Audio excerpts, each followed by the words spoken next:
Hey, Mark, welcome to Crosswalk Talk. Thanks for joining me. Pleasure to be here. Mark Feuerstein, actor who is in a new movie, Guns and Moses. That's probably the best name in a movie I've ever heard since Star Wars. It follows a small town rabbi who becomes an unlikely gunfighter after his community is violently attacked. Of course, it was inspired by real anti-Semitic violence. Mark, you portray the rabbi in this film, of course.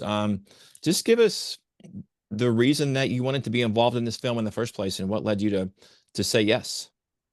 Great question. Thank you, Michael, for having me. So it's a combination of two things. One, I grew up a proud Jew in New York City. This is that rare story that doesn't tell, the Holocaust has many movies and books that tell the story of a lot of Jews who, had to surrender, had no choice, had to follow the edict of the Nazi Party and walk to their deaths. And sometimes it might seem like they went, without a fight. And Mm. I think that can lead to a stereotype, which this movie certainly corrects, because this movie tells the story of a rabbi in a town in the high desert where there is anti-Semitism and there has been a murder, which seems anti-Semitic at first, but we're not sure who the killer is. Is it the neo-Nazi? Is it someone else? And I go on a quest to figure it out. And there's a line in the movie where I quote Rabbi Hillel, who says, "In a town where there is no man, be the man." And Mm. I think that's a great message for times like these, where people are too often just following the edicts of their social media, of TikTok and Instagram and Facebook, and not thinking for themselves. And this is about a character who not only thinks for himself, thinks for his community and stands up for them. Was this filmed before or after October the 7th, the events? It's a Um, great question. It was written before October 7th, way before, by Sal and Nina Litvak, who watched thrillers on their TV at home for every night for like 2 years as they were writing it, just to, study. And the movie ends up feeling a little like a combination of Chinatown and The Chosen. And they kind of nailed it. I mean, it's so fun and intriguing, and there's heart and there's humor, and the cast is fantastic.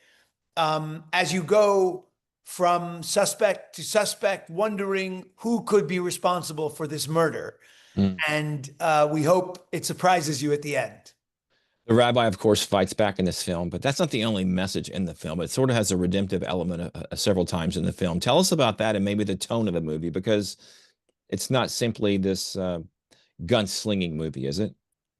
It's not simply a movie about gunslinging. It's, you know, this movie is based on a real anti-Semitic event in Poway, California, when a shooter showed up at the synagogue and started firing on the 12 congregants who were there. And it was a rabbi who was trained in self-defense who lunged at the shooter, losing a pinky to a bullet, and Mm. took the shooter down and saved his community. Um, and it's a movie about standing up for your community, and it's a movie about not just, laying down. And I think it's a very important message for our time. Did the film have a different meaning after the attack of October the 7th to you? I mean, did this whole story all of a sudden take on a different meaning? It really did. I mean, I had family on October 7th. My cousin Goldie and her husband Eldad and their three kids were in a safe room. He was holding the door against a Hamas terrorist who was pushing and pushing, trying to get through, as one kid was on an iPad, one kid was, crying, one kid was trying to sleep. And thank God they survived, but many were not so lucky. 1,200 to be exact, in addition to the 250 hostages. And um, I watched the movie the IDF released from the Hamas body cams, and I saw these two brothers who had just watched their father get blown up by a grenade. They show that in this movie. And the two brothers are standing there crying, screaming. One has blood coming from his eye. The other says, "Dad is dead. I wish I were dead too." And a terrorist walks into their living room and drinks from a 2-liter bottle of Coke like it's nothing. And that was it. And then I go to a charity event here in LA where a mother is talking and her two boys are right there. And as she's talking about her husband getting blown up by a grenade, I realize it's that mother. And she tells the story of one of the boys in that room on that day, got on Google Translate and said to the Hamas terrorist, "Please don't kill my mother, kill me instead," in Arabic.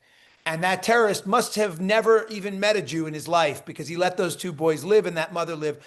And I think the message from that story is, if these people who have these anti-Semitic ideas could just meet a Jew and sit down with them and realize that we're human beings just like them, and it's just this vacuum of hate in these echo chambers that allows it to proliferate.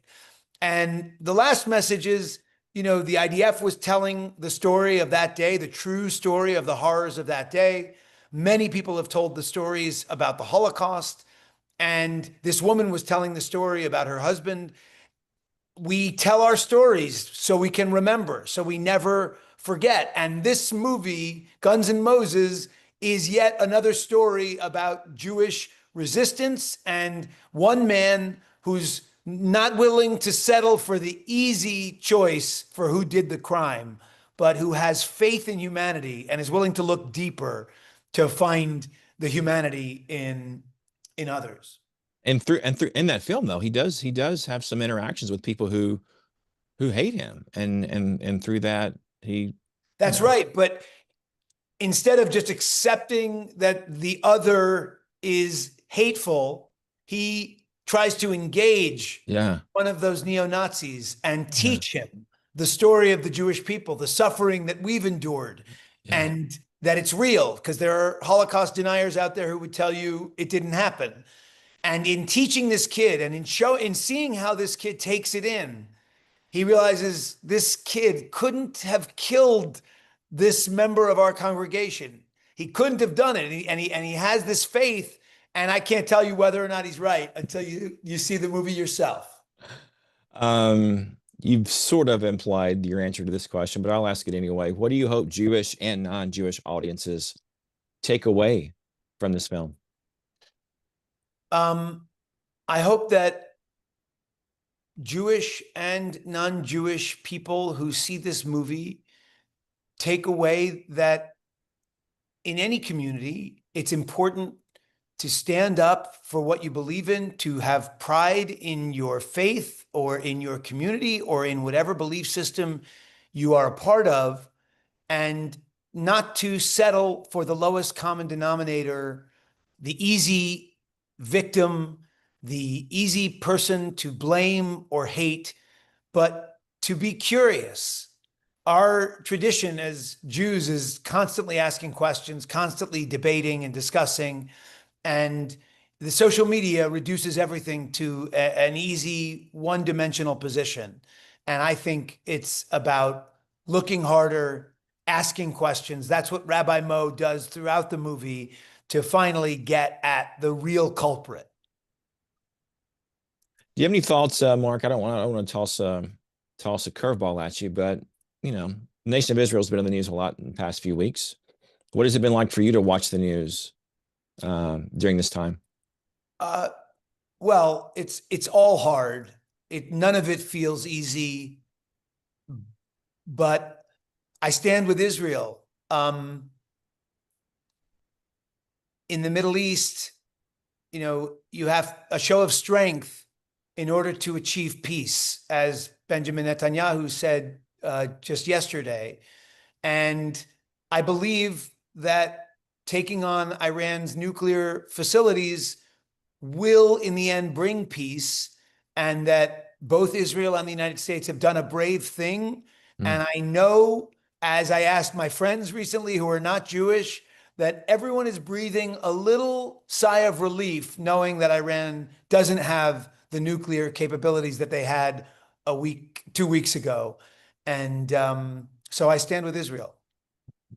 It's been an easy decision for you though, as a Jewish man, to watch this and support Israel. I mean, this is the you None of see you it's none of it's easy, Michael, yeah, yeah. because in attacking Iran, we are joining the fight as a country, and the United States is putting itself at risk.